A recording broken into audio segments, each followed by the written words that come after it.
Siyangicela ukunibingelela sanibonani. Ngiyabonga bafowethu kakhulu. Thank you so much.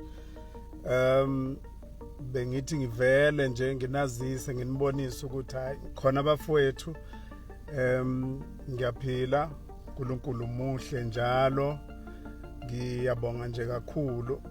Kuyikona okwenza ukuthi ngenze nje le live emfishane, izoba mfishane nje kakhulu. Ngizoba nesikhathi mangabe sengi emotionally prepared nami ukukhuluma ke kabanzi. Mhlambe kusukela ngonyaka odlule phela le ndlela ibe yinde kakhulu. Kusukela ngesikhathi ngixoshwa emsakazweni, ngiyazi ukuthi angaze ngize ngibe nanesikhathi sokusho nje nosokuchaza ukuthi kwenzakalani kahle. Abaningi ngiyazi ukuthi basuke beyithola nje beyikha lapha basuke beyithole khona benganako ngempela ukuqonda nokuthi baqiniseke ukuthi kwenzakalani kahle. Kodwa ngicela ukuyibongela kakhulu kunina. Hambile lolu hambo kusukela ngonyaka odlule kuze kuba manje njengoba lufika lapho lukhona njengamanje.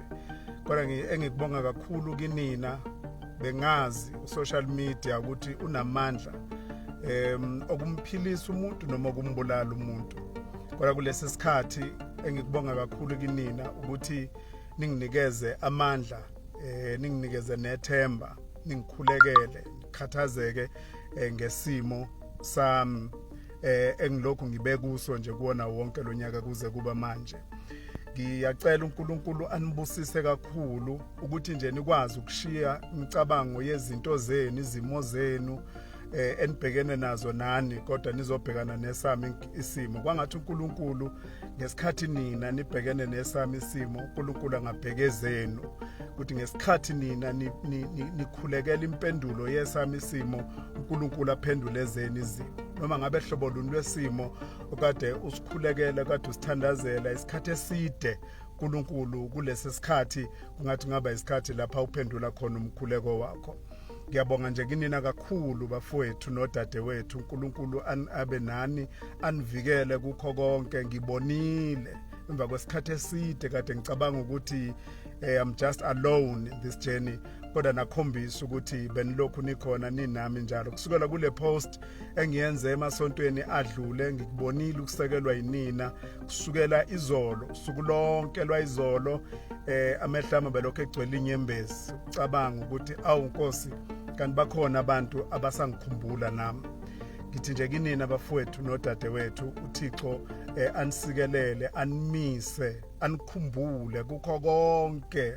Ngizoba nesikhathi. Ngiyabonga kakhulu nama invitations akhona aqhamuka kubantu abaningi abanama podcast, nizokuzwa nje okuningi. Kanti futhi ngizoba futhi live lapha ngiyobe nginikeza khona nje mhlambe inkulumo evulelekile. Kodwa futhi kulesi sikhathi uyabona ukuthi ukuhlakanipha kwakho wena uwedwa kwanele. Uyabadinga abanye abantu. Ukuhlakanipha kwenu ninginikeze kona kakhulu kuma comments enu. Uma ngabe umuntu efunda lapha ama inboxes enisithumelela wona, abanye abakwazi ukufinyelela kithina nangeyincingo, siyabonga nje kakhulu nezeluleko zenu.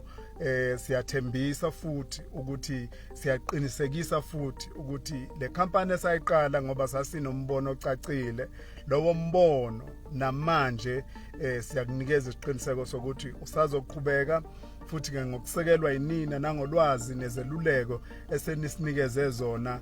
Impela sesiyazi ukuthi ayiyi emuva, iya phambili. Ngiyabonga kakhulu ngani zakwethu. uNkulunkulu nje aze angibusisele nina. Bengizele lokho nje kwanamhlanje imikhuleko yenu ngibonile iqinisa nanomndeni wami, kakhulukazi uma okuyena o experience ubuhlungu kulempela sonto siphuma kuyona. Angeke ke ngihande kabanzi kulokho ngoba ngichazile ukuthi okwami namhlanje nje bengithi ngivele kunina ukuze nazi ukuthi hayi khona futhi ke nangemkhuleko yenu ngiyazizwa nje nami ukuthi hayi ngiqinile ukuthi I can face anything. Kuba khona kwenu imiyalezo yenu awubafowethu angazi ukuthi ngizothini. Kwalolu suku lwanamhlanje ngithi nje uNkulunkulu makanibusise uze wazi enhlizweni yakho ukuthi kukona konke ke wakukhulekela empilweni yakho. Khulekela mina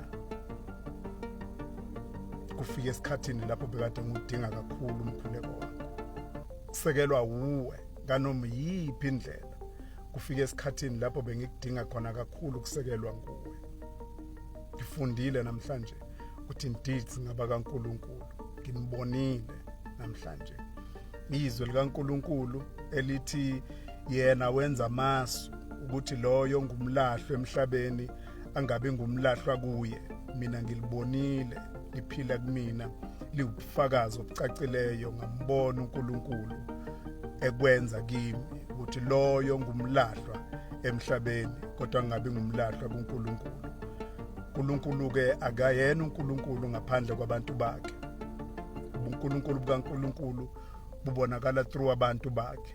Nenze ubuNkulunkulu bukaNkulunkulu babonakala kimi, babonakala nakubantu abazaziyo izimo zami engidlule kuzo nje kuze kuba namhlanje. Ngiyabonga kakhulu bafowethu. uNkulunkulu anisikelele abe nani. Ngiyanithembisa ngizobuya sizokhuluma nani, sizoxoxa nani.